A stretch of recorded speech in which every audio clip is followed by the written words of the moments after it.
on this high-flying episode of Mythbusters. One word for this.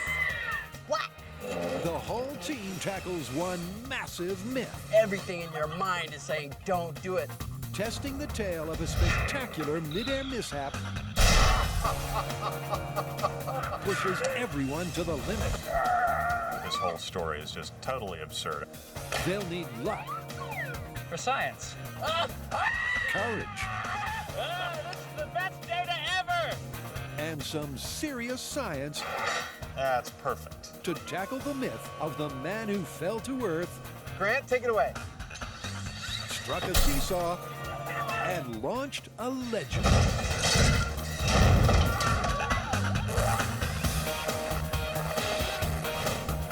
Who are the Mythbusters? Adam Savage True and fancy-free. and Jamie Hyneman. You just need a little extra lubrication. Between them, more than 30 years of special effects experience.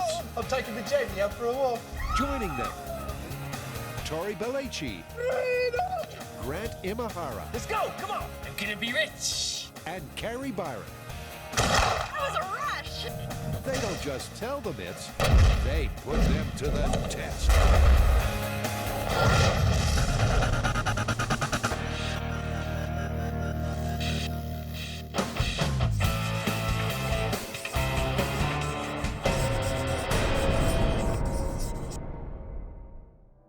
A little old for dolls, aren't we? This is not a doll. This is a demonstration model for the next story we gotta do, which comes right from the fan site. Okay, tell me more. I'm a skydiver, right? And I'm falling through the air, and my parachute has utterly failed.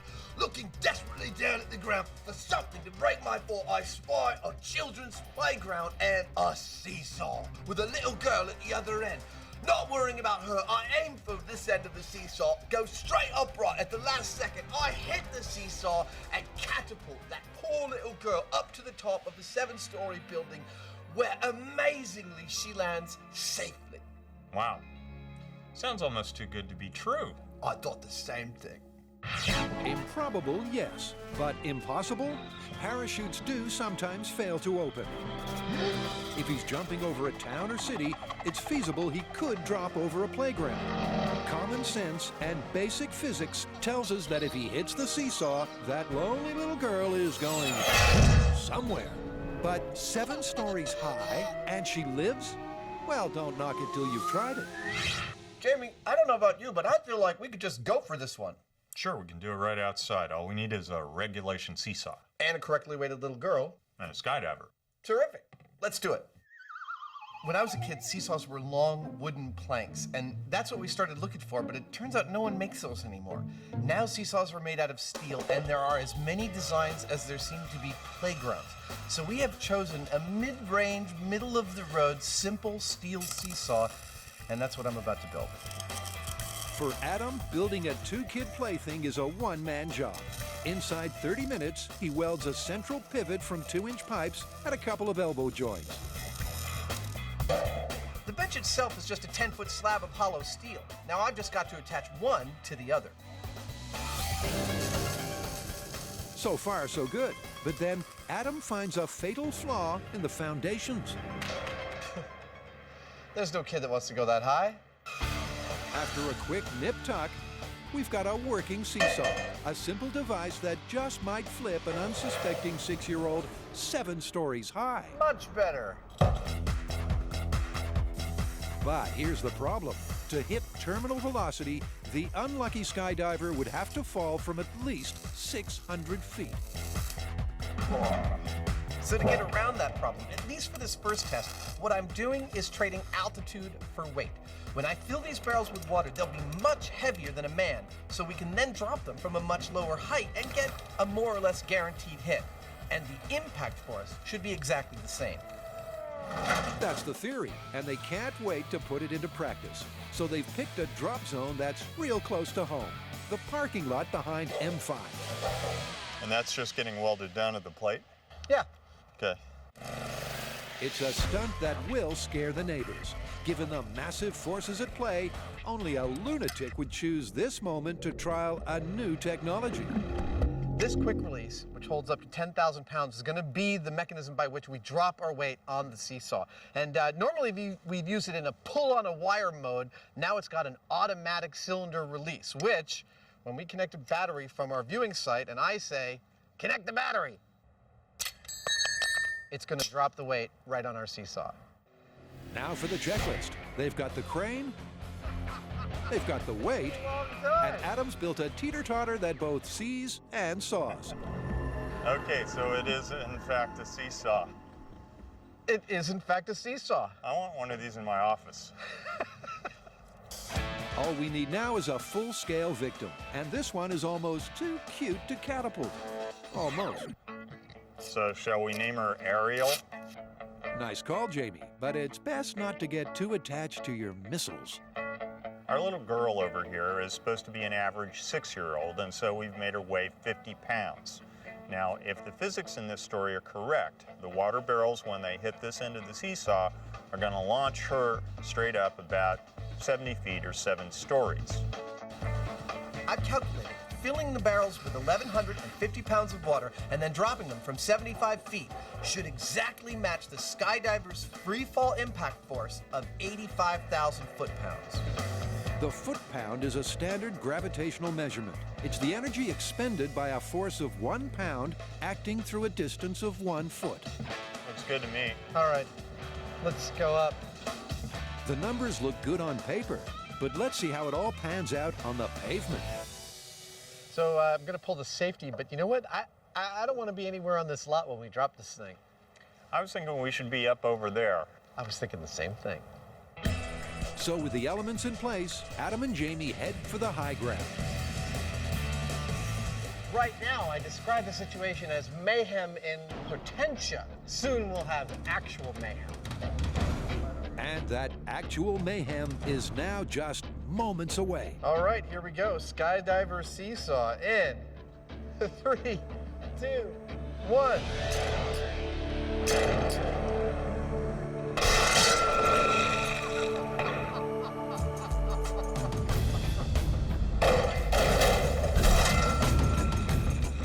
Oh, darn, the seesaw broke. It just kind of like folded in half. The bench is buckled, but the full extent of this disaster is best assessed from ground level. I don't think we've ever done this specific kind of damage. What do you mean? A little bending and welding and it'll be good as new. Look, you can see where that's exactly where it hit the rebar handle. Yeah, which is like flattened as flat as it could be. It not only crushed it right at the pivot point, but it also crushed it right at the end here. So, you know, that's a heck of a lot of force. A lot more than we considered. We're gonna have to rethink this thing.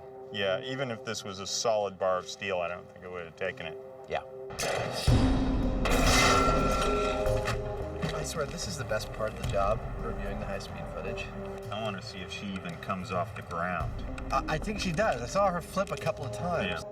Little Ariel launched at exactly 23 miles per hour and then flew 20 feet high. What goes up must Come back. down. Here it is.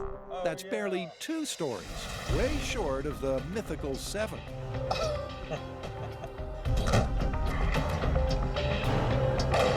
But with all the substitutions, this test was always more likely to be an indication than an indictment.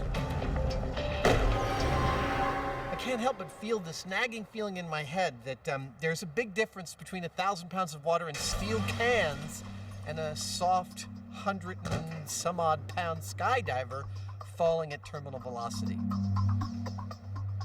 We've got a lot of rethinking to do to really call this one. This thing right here had already buckled, and so all of that energy has been wasted. Now we need to figure out, if we're going to make this work, how to get all of that energy over there to come over here to the little girl without wasting itself on breaking things in the process. In short, the fact that a home-built Seesaw cracked under the weight of 3 sharp-edged barrels doesn't prove or disprove the myth. And with the help of Tori, Grant, and Carrie, things will get better.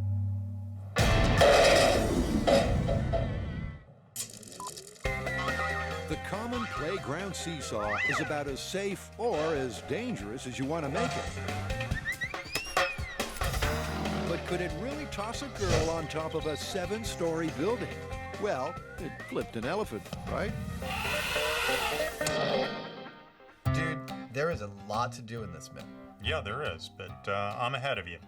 Reinforcements should be arriving now. What do you need? Okay, you know the seesaw myth that we're working on? Yeah. We need a way first to calculate the terminal velocity of our skydiver. Specifically in the myth, it's stated that he is wearing a camera suit. That's a specific kind of skydiving suit. We need to know how fast he's going. Okay, cool. What else? Well, we need to have a delivery system for the skydiver to put him on target at terminal velocity. Giant crane? I don't know. We'll figure it out. All right, we'll see you later. Great. Always have to be the hero. So on the very next misty morning, the team arrives at Skydance Skydiving to see just how slowly a man can fall in a camera suit. Grant's our designated diver, and Nick Armstrong's here to point him in the right direction. Down. So this is the camera suit. Yes, it is. Can you tell us a little bit about it? Sure. It's different from most of our skydiving suits in that it's built specifically for videographers. The key design difference is a wing-like flap from the elbows to the hips that should give added air resistance. So you can get a lot slower with one of these suits on. Absolutely. Grant's not licensed to go solo, so he's doing a tandem jump. Nick's wearing the camera suit and a fancy Alti-Tracker wrist computer to log the details of his descent. He and Grant are both going to go up. They're both going to jump at the same time. And when Grant gives Nick the signal, he's going to spread out as far as possible to see if he can slow down his descent. And when he gets off the plane, I'm going to take that, download it into a computer, and we'll have a graph that'll tell us all the speeds. Now, after Nick is done with the spread eagle position, then he's going to try flapping his wings. Is flapping your wings going to make you slow down more? I don't know. Maybe it'll take your mind off the fact that you're falling without a parachute.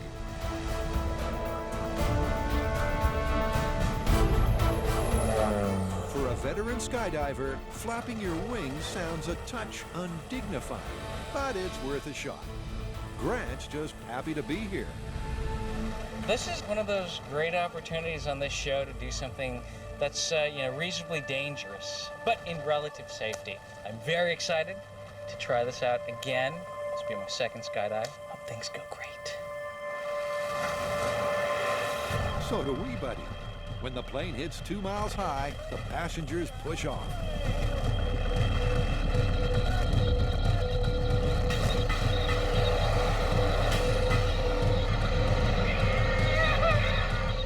Once the guys get situated, Nick initiates part 1 of the test, spreading those tiny wings. The result is just as predicted. Relative to Grant, he does seem to reduce his speed. A few seconds later, Nick tries flapping like a giant pelican to see if that slows him down.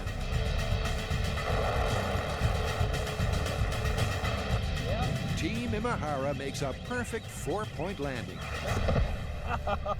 Nicely done. You're safe and sound! You made it! Get some And our eye in the sky has a fair idea of what worked and what didn't. So he opened up his arms and he was gone, just like that. So when he reset and tried to start flapping, how'd that go? Yeah, I saw him come back down and then started flapping his arms, and he was just falling at the same speed I was. To confirm Grant's account, Carrie downloads the data from Nick's wrist computer. And the graph couldn't be more clear. When Nick opened up his camera suit and went completely spread out so he had the most surface area, he slowed down to about 114 miles an hour. But over here, this is where he started flapping his wings like a cartoon to see if he could slow down, Goofy style. That didn't seem to work too well. So 114 miles per hour looks like the speed to aim for.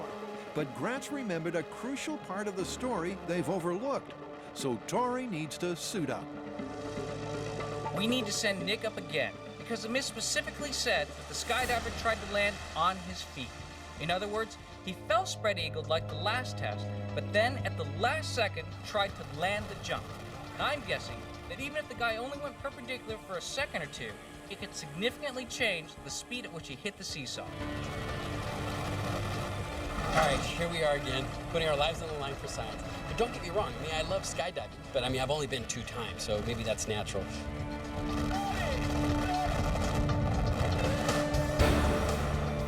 They all assume the standard frog position. It takes 10 full seconds at least 600 feet of free fall to reach terminal velocity.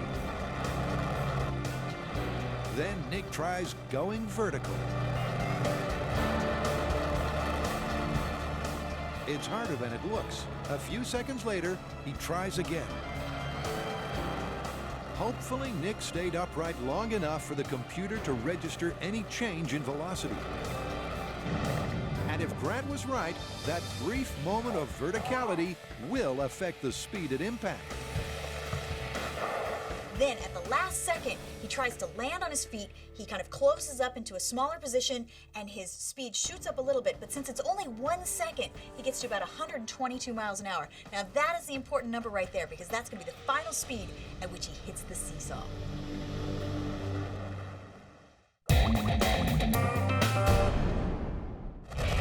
For just the second time in Mythbusters history, the whole team has pulled together to test one fantastic fable, the skydiver who hit a seesaw and sent a little girl 7 stories high. If that's not too hard to swallow, the myth says she survived the adventure. But that car park catastrophe still haunts Adam. It's not looking good for this myth, man. If our regulation seesaw made of steel can't come close to handling the forces, can't transfer the energy from the skydiver to the little girl, then this thing's busted before we've seen anything fly.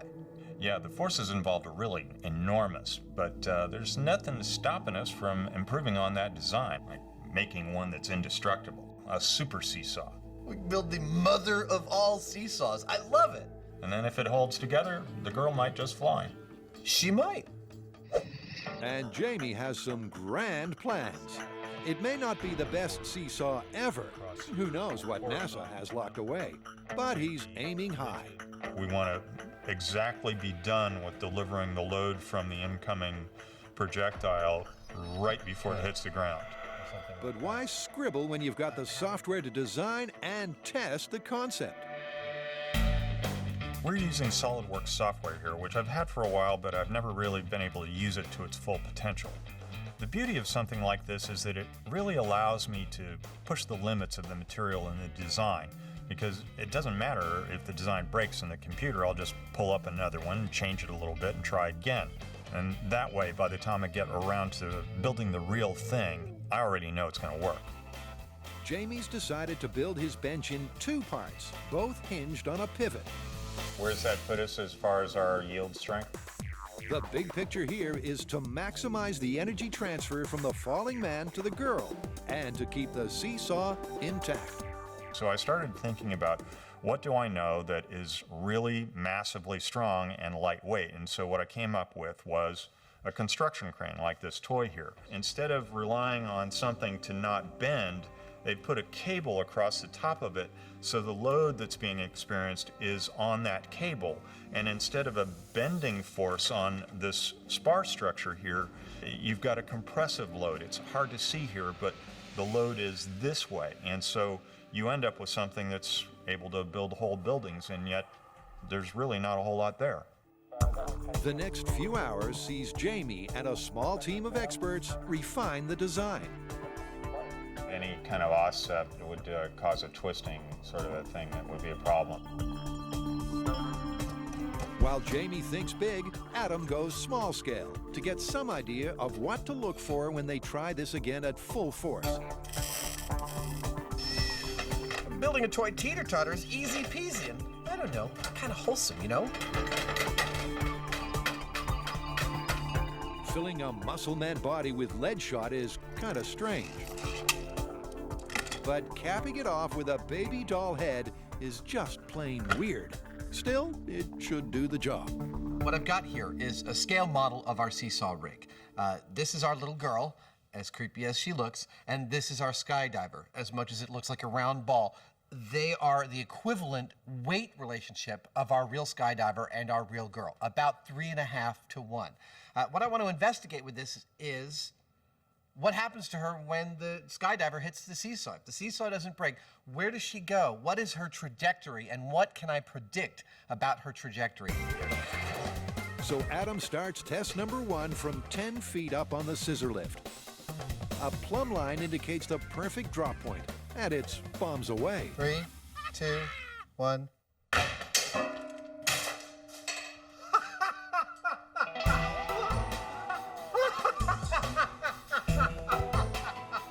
Oh God, that's one of the best high-speed shots ever. I dropped the weight from about 10 feet up, and she smacked into that lamp at a pretty high speed, which means she's going higher in the air than the lead weight is starting from. That tells me there might really be something to this. So Adam installs a scale that measures the drop height at 6-inch intervals. All right, 30 inches. He starts out from just 30 inches. 3, 2, 1. Dropping from 36 inches. For such a simple test, this one is giving me tons of data. And good data. 42 inches. Number 1, I think she might actually make it to the roof of that 7-story building or higher. There we go with 48. Secondly, I'm noticing her flight characteristics. She is pretty much staying in line with this seesaw. Wow! Either landing where she took off from or landing around the center of the seesaw. That gives me a really good bead on where we can all safely be when we're watching this thing happen in full scale. Drop from a height of 36 inches. When he's done, Adam checks the replays to log the stats. 42. And the big graph confirms his optimism. Hey dude, check this out, man. Instantly higher. When the dots are joined, the line shows a compound increase that's hard to ignore. When I dropped the weight from 54 inches, she flew 8 feet into the air.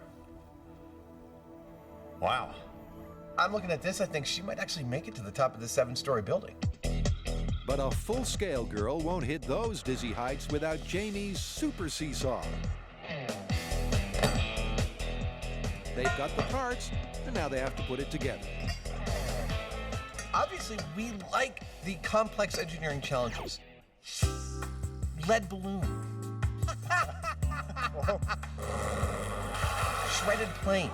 Yeah! Ping pong rescue. This is the first time we've ever resorted to computer simulations for calculating the huge amounts of energy we're dealing with. When that Skydiver hits our seesaw, it has to transfer all of its energy, all of his energy, to the girl. And everything that we've done thus far says that this will do that. I'll believe it when I see it. This is one of 2 trusses that will make the seesaw, and even without welds on it, it's really strong. We're not only using a different material, in this case we're using chromoly steel, we're using a different configuration of it as well. The way these joints kind of grab all of the other members, it's going to be really, really sturdy once we get it all welded. This thing that looks like a maximum security birdhouse is in fact the vital fulcrum. The trusses like this are going to be welded onto here, and this is where the pivoting happens. It's got to be really strong because there's going to be one heck of a lot of weight hitting it. And if this engineering marvel breaks, the girl, just like the myth, ain't going nowhere.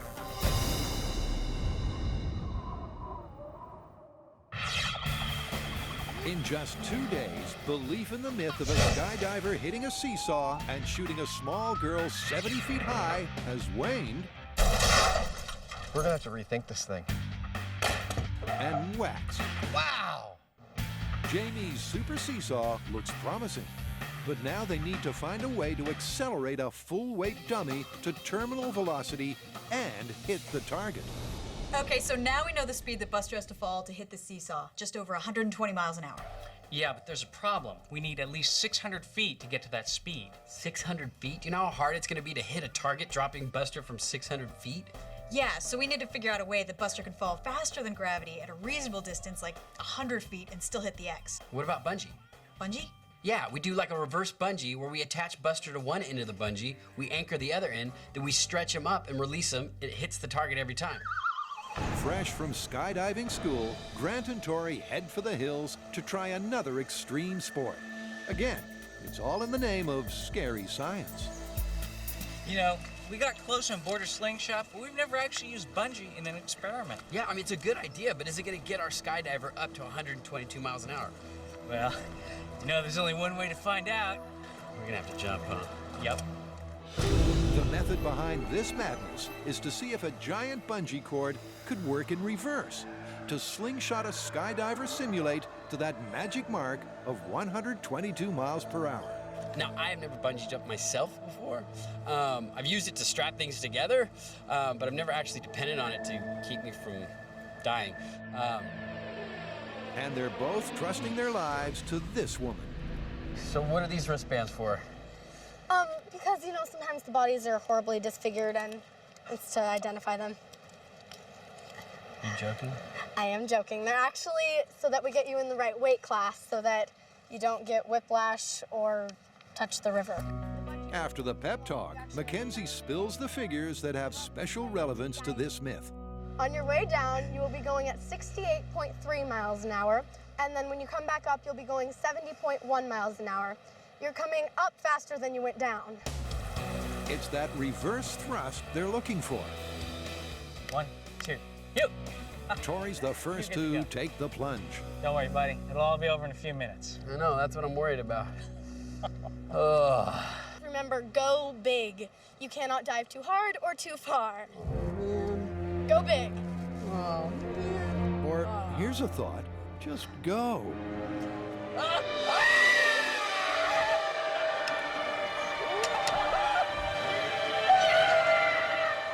It sure looks like Tori rebounded faster than he fell. At least he had fun. Everything in your mind is saying, don't do it.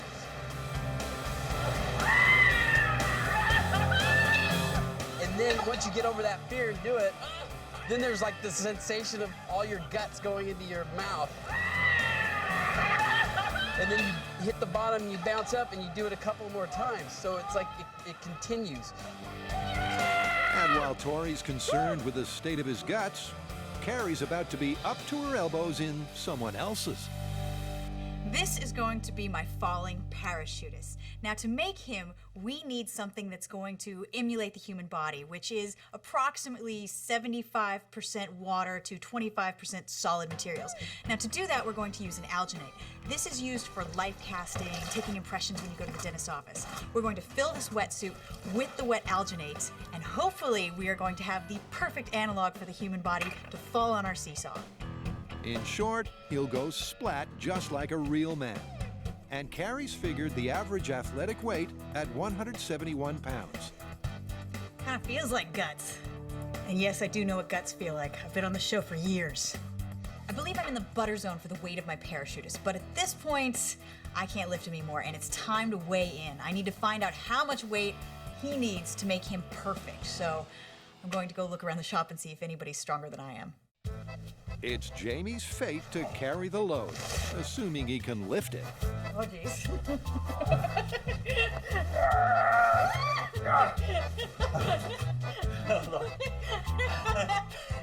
They finally do make the scales. Jamie's already weighed in at 180 pounds, so they'll subtract his bulk from the total. So how much? It's good. It looks like we only need about another 20 pounds. And I haven't done the feet or the hands yet, so I think we're right in the zone for the body. Okay, so that was only about what? 150. Really? Yeah. I'm getting old. Back on the bungee bridge, it's Grant's turn. Yeah, I selected cremation. Get you with. Okay, thanks.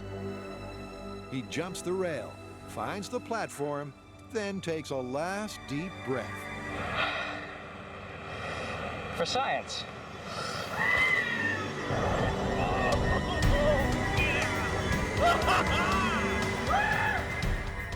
This is the best data ever! Let's hope so. Both Grant and Tori are trying to feel the pulling power of the bungee. Well, you know, I think this is really going to work. I could really feel the stretch and the acceleration on the way back up. Yeah, but we're definitely going to have to tweak this in order to get our Skydiver to go 122 miles an hour. Casey, how are you? The man who might be able to help them out is Casey Dale from bungee.com. It can be done. It's there's some math involved as far as getting how fast you want him to go. We're trying to get him up to 122 miles an hour. So you're going to terminal velocity. Exactly. Yeah, I mean, rubber bands are rubber bands. We can stretch rubber band for you.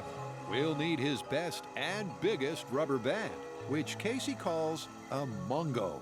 Mongo means a really big cord, New Zealand style cord, so that it has more stretch and rapid acceleration.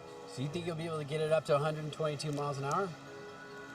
Put enough rubber in, stretch it hard enough, absolutely.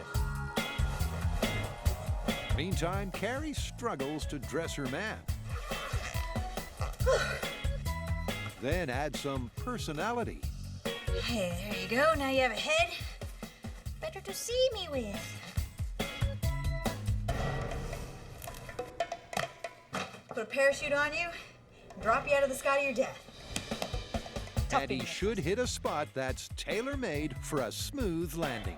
If the guy hits it and ricochets off like this, that's not good for us. So we're helping it along by squaring off that end a little bit. That's what this is here, as well as really heavily reinforcing it so it can withstand that impact. With the frame finished and the parts fitting perfectly, That's perfect. Awesome. Adam and Jamie rigged the high-strength Spectra rope. Working just like the cables on a crane, this should give us a compression rather than a bending load. Well, that's just another seesaw. That's what it is. In theory, the rope is even stronger than the spars, but no one knows for sure if this amazing structure can withstand the sudden impact.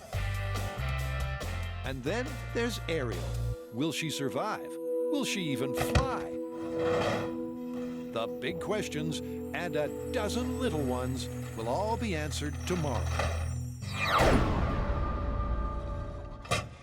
All 5 Mythbusters have joined forces to make or break a bizarre urban legend. The young girl who supposedly survived a 7-story flight from the end of a seesaw. No surprise then that the test venue is a spectacle in itself. Mare Island Naval Shipyard. Now, the myth states that once the skydiver hit the seesaw, the little girl flew 70 feet up, 7 stories, and landed safely on top of a building. Now, this works out perfectly for us, this location, because the dry dock is 30 feet deep, and that scaffolding right there is 40 feet tall. So when we place it on the side of the dry dock, that is our 7-story building. It's our point of reference. Adam, Tori, and Grant have arrived a day early to make things right for the big test.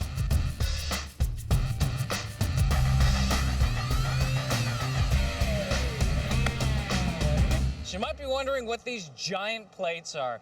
Well, we can't weld to the dry dock, we can't drill into it, we basically can't modify the dry dock in any way. But we still need something solid to attach our bungee cord to and to attach the seesaw to. So our solution? Trench plates. Each one of these weighs 7,500 pounds, and we have 2 of them for a total of 15,000 pounds. I think that ought to be solid enough. Whoa. While Tori welds the plates together, Adam nervously considers his next step. I want to make sure that my skydiver hits this seesaw square on. So I'm going to run 2 guide wires that will guide him all the way down to hit the seesaw precisely. I've got to weld in their bottom points. Then I got to walk out to the end of the crane and rig the spreader bar. That should be fun. It's understood that Adam has a strange idea of fun. The job itself is simple enough: to secure a sling over the very end of the boom. Well, that's it. We're fully rigged up here. I'm going to go down below. Grant goes up to attach the spreader bar to the sling. Getting this right is probably the most crucial part of the setup. Okay, Doc, I'm gonna let it go. It looks good. Down in the dock, Tori welds 2 sturdy steel tabs to the trench plates. Adam fastens the wires, then fantasizes about being the fall guy. So, right now I want you to picture me as an experimental skydiver. I'm a wetsuit filled with dental alginate, and I am being reverse slingshotted into the ground using these guide wires to guide me, falling all the way into, bang, our seesaw, and hopefully sending our little girl flying. Casey, you made it. With impeccable timing, Casey arrives with a bag full of bungee. Whoa! Look at the size of it. Oh my God, that's crazy. So this is our Mongo bungee cord. It's 23 feet long and 5 times thicker than a normal bungee cord. Now, it should be able to stretch up to 8 times its own length before it breaks, but we probably only need to stretch it 3 times its own length to get our Skydiver falling at 122 miles an hour. They've done their sums and found that 1,240 pounds of stretch should deliver the speed they need, but they still have to test it. So the first thing that goes on the big hook is this. It's a dynamometer, and this tells us exactly how much force there is in the system. The dynamometer gets hooked up to the quick release. Now, all we need is a body. But they're not prepared to risk Carrie's alginate man on a dry run. So, for our calibration test, we're gonna use this, which is an inner tube filled with sand. And the idea is that it weighs 171 pounds, which is exactly the same as our human analog will be. We have 171 pounds of tire and sand hurling towards the earth at 122 miles an hour. I'm not really sure what is gonna happen, but I know it's gonna be violent. It will. They'll be dealing with huge forces from the bungee as they try to propel the weight smoothly down the guide wire for a direct hit at terminal velocity. You know you have a good myth when you're excited about the calibration tests. Even in testing, this is the myth that keeps on giving. All right, we're at 2240 pounds of force. We're ready to test this. Okay, this is calibration test number 1. Here we go. 3, 2, 1. Oh my God! Did you see what happened? Yeah, We just ripped the inner tube. Oh, yeah! It kind of worked. I mean, if this had stayed together, it would have been perfect. Yeah, I mean, the bungee cord worked. Our guide wires worked.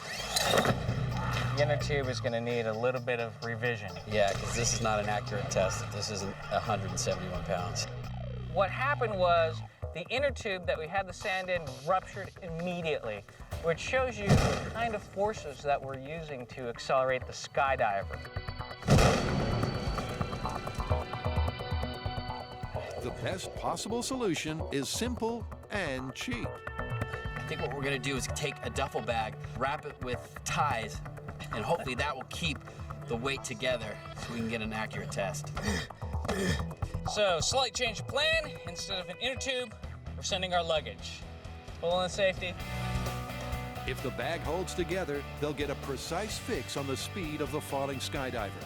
And they're hoping that's very close to 122 miles per hour. Calibration test number 2. In 3, 2, 1. I had a feeling that was gonna happen. It just ripped through the straps. All right. We're gonna have to redo it. So we just did our second test. This time the straps on the bag broke.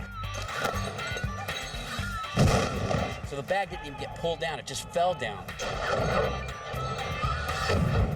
Worse still, the bungee cord took a serious hit on the carpet-covered trench plates.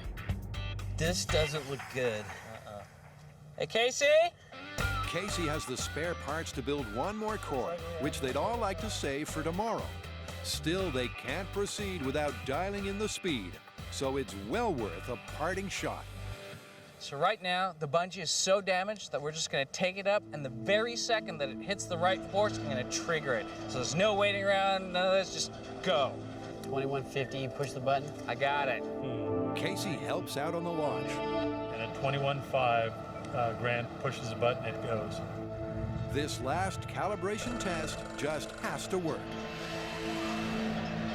Go, hit it. Okay, here we go! Yeah! It worked! Hit the target! The bungee didn't break! perfect. Now we just gotta see what our speed was. To calculate the speed, they carefully check the high-speed replay, frame by frame. And there's reason to be hopeful. The bungee held, and the bag fell unimpeded. Grant does the math, and Tori makes the big announcement. This bungee cord is done. We can't use it again. We're gonna have to build a new one when we do the final test. But the good news is we got a calibration for the speed of our falling Skydiver, and it's exactly 122 miles an hour. We are gold. Grand Tori, come on down! It's the last day of testing the Seesaw Saga, and Jamie's ready to show off his baby. 3, 2, 1. Ta-da! Wow! Oh my God, this is better than Christmas. I've never seen a seesaw like this before. I was expecting a giant piece of steel. This is beautiful. It's elegant. It's gorgeous. All the boys are over there going, oh, 85,000 pounds of foot force. Oh, it's so cool. It's adorable. You know, when you think about it, this whole story is just totally absurd. I mean, a skydiver that just happens to land dead on the end of a seesaw. A girl is on the other side. She takes off and goes, you know, who knows how many stories in the air. It's all just like nuts. It's a fantasy. But it's what we live for, actually, on this show. Carrie's diver Dan makes a rock star entrance to the dry dock. That's assuming the rock star is Keith Richards. And Jamie's found a way to improve the energy transfer by padding the impact zone with foam. We've got an awful lot of energy coming along with that Skydiver, and if we deliver it all at once like a hammer blow, it's going to put a lot more stress on the system, on the seesaw. So what we're doing is slowing that delivery of energy down because it's got to crush this before it gets to the seesaw. This is kind of like the difference between a sledgehammer and a rubber hammer. Tori delivers the victim. You're gonna be fine. Your dad Buster's done it millions of times. And Grant pulls out the shock watches. These stick-on patches measure the force of impact. If the red one triggers, she's dead. If the green one triggers, she's injured and alive, but she's not walking away. So they're finally all set to see if a plummeting man landing perfectly on the end of a seesaw could really launch a 6-year-old 70 feet high. There's no question in my mind that there's enough energy in the parachutist as he comes down to throw that little girl way, way up in the air. And there's a host of problems that we could have. The dummy could just split apart and only deliver part of his energy. Things could not line up properly. The rig could break. And not to mention, she has to go up pretty much straight up in the air for this to work. Let's spare a thought for the stuntman. I have a feeling he's going to do what the average man would do on impact from that height.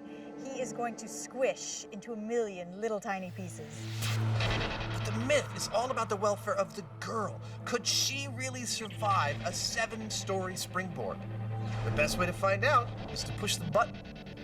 Seesaw Saga full-size test. Grant, take it away. Here we go. In 3, 2, 1.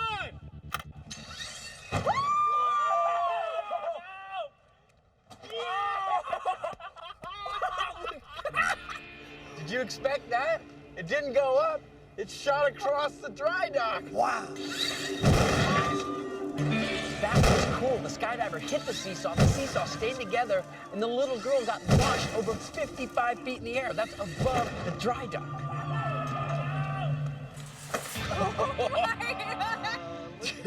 See, the Skydiver exploded. One word for this. Splat. Looks like he landed butt first. His legs missed the seesaw, but his upper torso hit it. It's probably about 60-70% of his mass contacted it, and even that amount was enough to catapult her 5 stories up in the air and 70 feet laterally. Grant checks the shock watches, and the news is grim. Oh, red shock watch is tripped. Hardly surprising when the doll was flung high and wide into solid concrete. But this testing needs more finessing. At this point, it looks like our understanding of the physics is correct. The only problem that we have is our aim of the skydiver at the target. Little more than half the weight hit the seesaw. And with Dan's demise, the inner tube gets a recall. Hopefully it will hold together. Now it is the same exact weight as the average man, but this time we're hoping that we'll impart all of its energy onto the seesaw and fling the girl the 7 stories that we talked about in the myth. Here we go! In 3, 2, 1! Ow! Didn't see that one coming. Yeah, Dang it. very painful. Hurt, she got clotheslined. Got good deployment of the sandbag, hit the seesaw, the girl went up, but you got tangled in the wires. She's traveling on a much greater arc than I saw in any of my scale tests, and I think that's because our seesaw's play is much greater than the playground seesaw. Well, you can see the red grease going up her shoe. That's right where she actually hit the guide wire. So we're gonna have to reset and do this one again. In the best Mythbusters tradition, the fast-setting winter sun means this next attempt is absolutely our last one. It's now or never. Let's go up. They can only cross their fingers and hope that this time the girl misses the guide wire. Here we go! 3, 2, 1!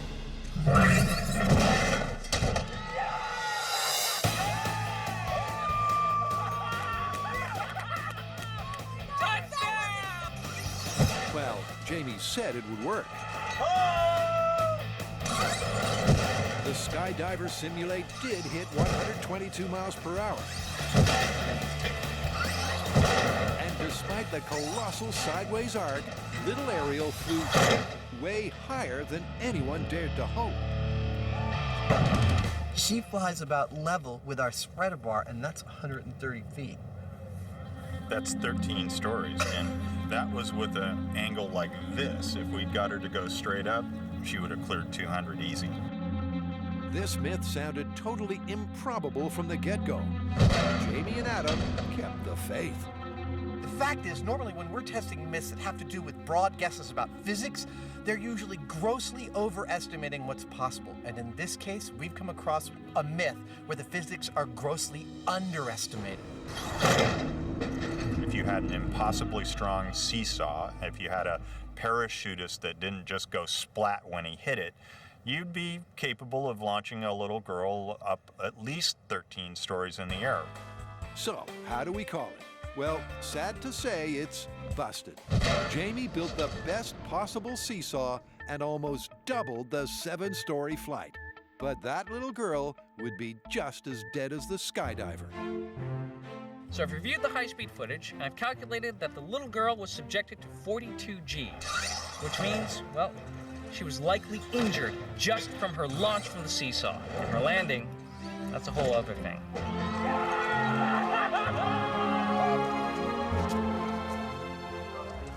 Oh my God, that's how far she went?